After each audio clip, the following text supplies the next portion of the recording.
Zach and Alexa have chosen to be married here by the sea. It's beautiful. A place of journeys begun and journeys continued.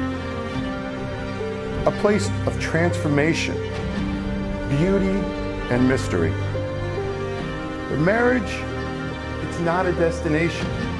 Marriage is a journey. And I can't think of any two people more ready and more prepared to start their journey than these two.